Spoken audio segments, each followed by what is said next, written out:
ekhaya nje kwazi umuntu, even my friends akwazi umuntu ngiyithulele nje nalento yabo, it's like a dream ngathi ngaphaphama yabo.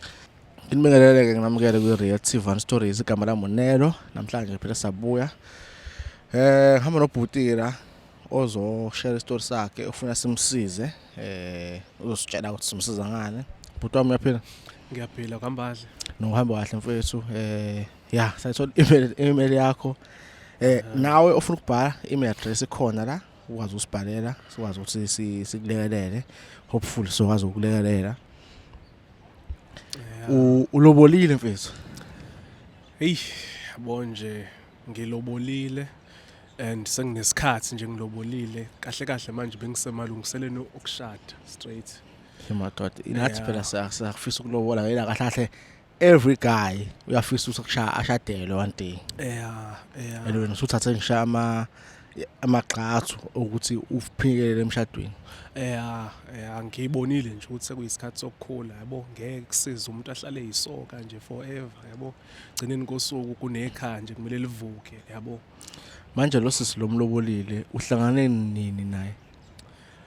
Sekunesikhathi nje impela, uyuzwe nje mekuthiwa belungu nje bethu high school sweetheart simesekanjalo. Wonhlangana high school naye? Sihlangane high school, ngangenza ugrade 9 ngihlangana naye high school. Saphusha ke from grade 9 sayoqeda umatric, noma sengiye university ke, but yize ke evarsity nga drop out, but sengisho ukuthi siphushile nje. Pushile yes. Yeah. Vele ke abantu abaningi ungathi abantu abaningi abantu baya drop out bathola umsebenzi, abasebenzi babe right, impilo iqhubeke. Nakho sube lamandla nanokulobola futhi. Okay. Usisi right now wenzani yena? Njengamanje uyasebenza. But usevarsity yena uyaspana abe efunda futhi. Ukhona la eUnisa. Okay, kusho uthe wena kuyena ayingeke angifuni umuntu bamthatha manje ngalobola manje. Plus ikhona amahansi ke la ngaphandle. Izinja zobhabhasi. Ogabadiya yabo, zolokhu upostpone kanti khona abantu bayishaya ngokumthrowa la bese ngiba senkingeni. So ngibone kukuhle nje ukuthi kuba ukuthi nje ngiyabahlonipha nje kubo.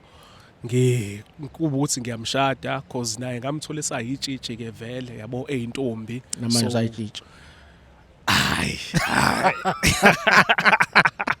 Azwaye ukubuza kanjalo ukuthi Olova ulobola kanjalo umuntu oyitshitshi, what if lo muntu lona yabo Olova namatholes amaningi. But ke sengizwile ukuthi akalona itshitshi and wamhlonipha wahambisa inkomo kubo. Wangaba imena trash. Okay, manje istory sakho musibhala kuthina sikhomba ukuthi wena khona umuntu omkhulelisile ongayena lo omlobolile. Sifika kanjani ke lapho? Yabo le ithanda ukuba nzinyana, kodwa ke ngibone kuhle ukuthi ngivele ngize la ekhaya ngisizakala la ngisizakala khona yabo. Okay. Ngibonge nje ukuthi nikwazile ukuthola i-email yami nibuyele kumina.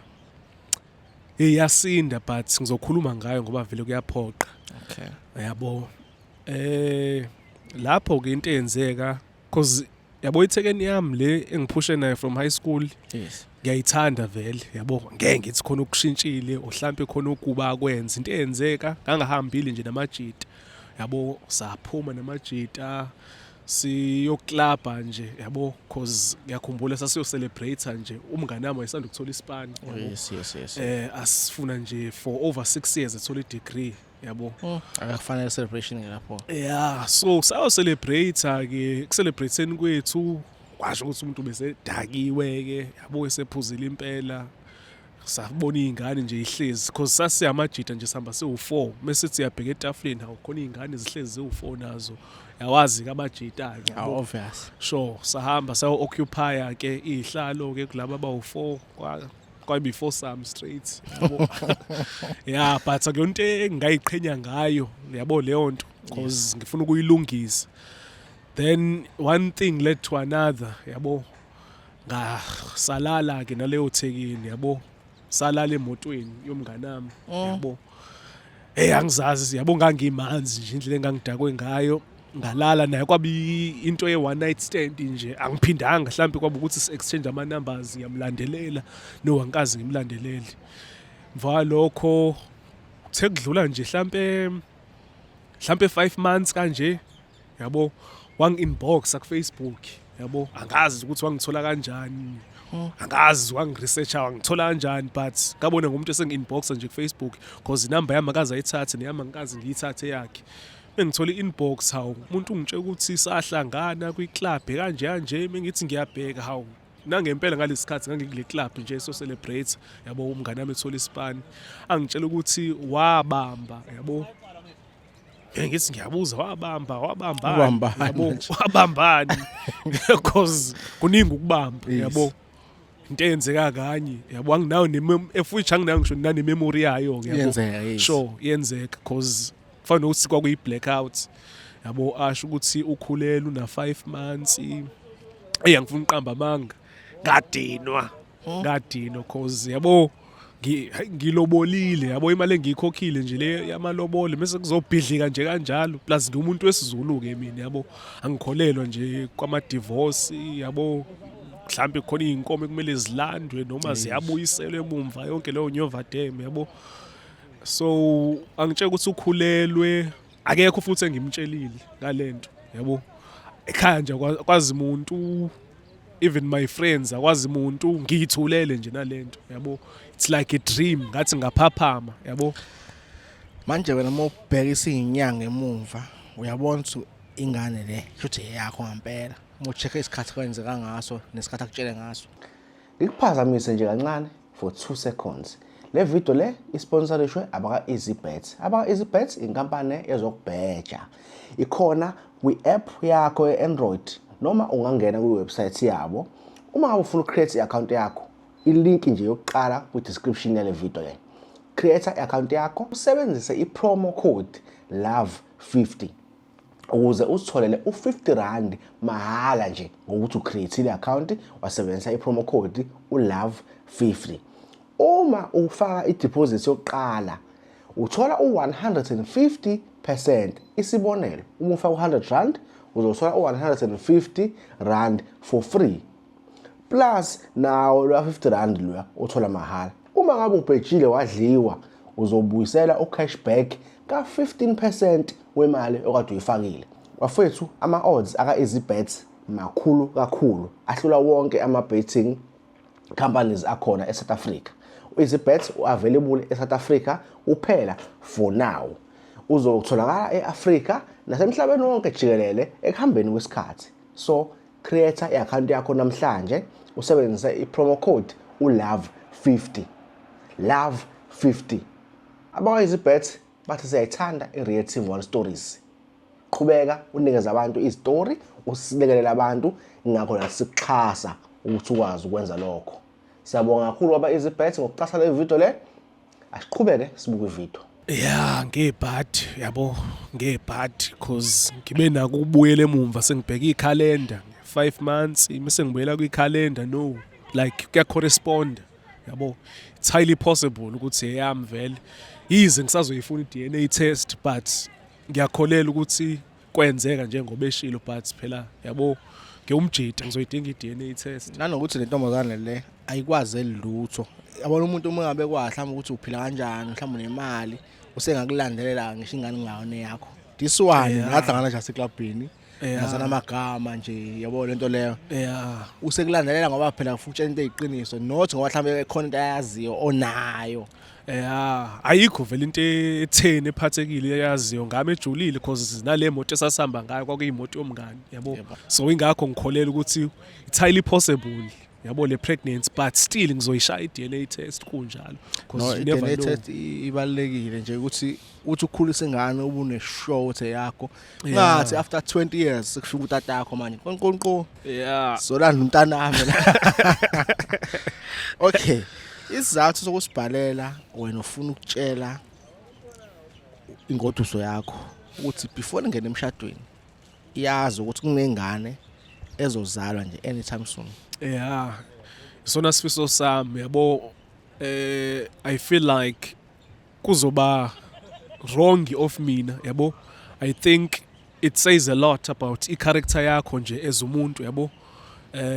Mina ngakhuliswa kahle yabo, even i-oledi nje lingathuka yabo bengaphuma isikris mhlawumbe sekuthiwa sesashada sina 7 years shadile hawu sekutholakala ingane futhi yabo isimilo. So ngibone kukuhle ukuthi ngithole nje ithuba nje ngicela ningisize yabo, kuba ukuthi ngithola indlela yabo ezoba nenhlonipho phakathi, kuba ukuthi ngiyambeka nje ukuthi kahle kahle yabo kwenzeka kanje cause angiyithandi leyathekeni mina yabo, ngifuna uqamanga kwaba i-one night stand kwaphela nje kanjalo, ngiyithandile ingoduso yami mina. So ngifise ngathi ngathola ithuba nje ngimchazele ukuthi ngiflobhile, ngimithisile uWes manje cause usena 8 months yabo, sengateta nanoma inini. So ngibone kukuhle ukuthi ngivele ngiyi-address kusayimanje nokuthi umuntu avela trowe cause umuntu uteta nanoma inini angazala manje i-premature ena 8 months la yabo, lapho kuzofana nokuthi sengimtshela ngoba vele ingane isikhona yabo. So into kanjalo futhi kahle kahle wena into efuna ukuyenza la, ufuna ukuthi ingane if ukutholana ngempela ngokwedini ukuthi yakho ube ubaba enganeni, yaziwa nasemndenini, ungalahli ingane bathi bekukhulisa kahle abazali bakho kodwa wena usubo iposition yokulahla ingane ngenxa yokuthi usaba ukukhuluma iqiniso.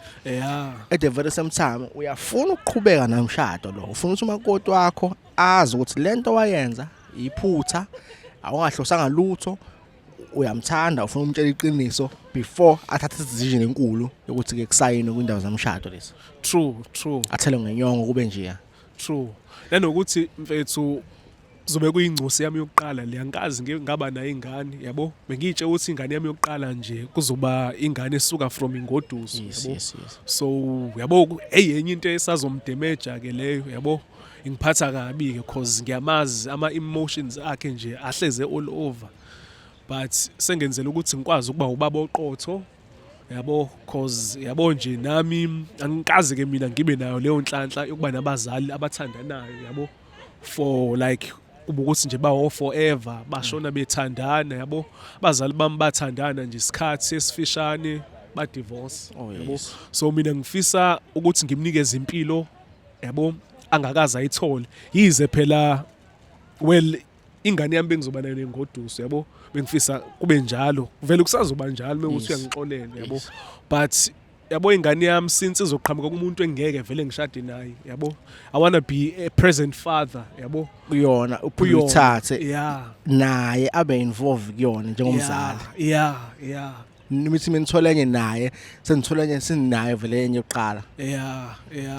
No, mina futhi ngibonga isipindi sakho out abaningi bebezofuna isolution efast yokuthi ba block lo muntu lo Facebook angakwazi ukuthola ukuthi ba communicate. Aqhubeke nempilo yakhe, ingane isale le kanjalo. Yes aniplananga nokuthiwa niplananga nawe ugela uyazi aniplananga nawe iplananga, kodwa irresponsibility ukuthi uyithathe as out. Shout out to lokho, and nanokuthi umuntu wakho ufuna uzomtshela iqiniso before nithatha ama decisions amakhulu, khombisa respect kuyena nokuthi anything angazoyisho uzoyamukela ngoba wena ufuna ukuthi athathe decision correct. Mina if ngampela lo sislo no pressure, if ngampela uyakuthanda, mina ngiyambona ezoyaccepta uxolo lakho. Wenza ngakhona ngiyabona ezoyaccepta uxolo lakho. Ba fast 10 noma phela ke ngeke umazi umuntu because wena angimazi mina, wena you know her, wena mokucabanga ke ngokumazi kwakho uzothatha kanjani indaba. Ingrendile leyangane yabo, like siyathandana nje ukuthandana yabo. Iflop ukuthi selokhu sathandana nje angikhumbuli mhlawumbe ngimbamba enza umbhedo yabo, sabamba yena akaza ngibambi, ayikho into akayibamba, ayikho into engangayibamba kuyena. So enye into ezoyenza izinto zithi kuba tricky cause ngeke ukwazi ukuyipredict i-outcome yalokho yabo. Mhlawumbe at least kube kuthiwa mhlawumbe khona into engake ngayibamba mhlawumbe yenza yena bekuzoba lula ukuthi angixolele yabo. Manje ayikho into akayenza nama ayikho into engayenza yabo angibamba ngikuyona, mhlawumbe bengangixolela athi vele ngiyamazi unje yabo. It's the first time I find out, so i-reaction angazi zoba njani, but mina I'm hoping ukuthi uzobona i-seriousness yabo ngokuthi ngiyikhuluma yabo, ufike ngawe angazayibambele yena. Sure akufani nokuyibambela into oyitsheliwe wahlaliswa phansi yabo, yashiwo nje ngenhlonipho, because even lokho mina I feel like kuyinhlonipho nje kukodwa ukuthi ngimhlalisa phansi yabo, ngiyamchazela kahle I hope uzongixolela but isifiso sami siwukuthi ukuthi uyangixolela yabo angazi noma usengavuma ke usisi yena okhulelwe kuba ukuthi mhlambe meteta yabo mhlambe usengayikhulisa mhlambe for lo nyaka but bengifisa ingane nje ibuye ya ihlale nami nethekeni esizothrow yabo kube ifamily nje phelele but nakhona phela unawo ama rights naye ukuthi ingane imvakashele sengisho ukuthi ngifisa ibe sekhayeni nje li-warm ingane yabo mewukuthi uyangixolela obvious uzongi-accepta nengcosi. no my brother isito sakho is very clear ngiyakuzwa yeah nosisi ngine-show uzokuzwa sebafuna abantu abafana njengawe abathatha responsibility abalimela iqiniso cha sabonga kakhulu thina sesobuya ke manje naye uzisi lo ongoduso sizombikela ke iqiniso ukuthi kahle kahle nansi into ezokwenzeka nansi into eyenzakalile bese sizwa from lapho uthini uphendula uthini Ish. Yeah, no asibonga kakhulu ukubuka le video safisa nami kuma section isinikeza ama advice ngiyanazi nabantu abama advice asezingeni asijajani yeah sabonga kakhulu ake sinje see next time stay blessed.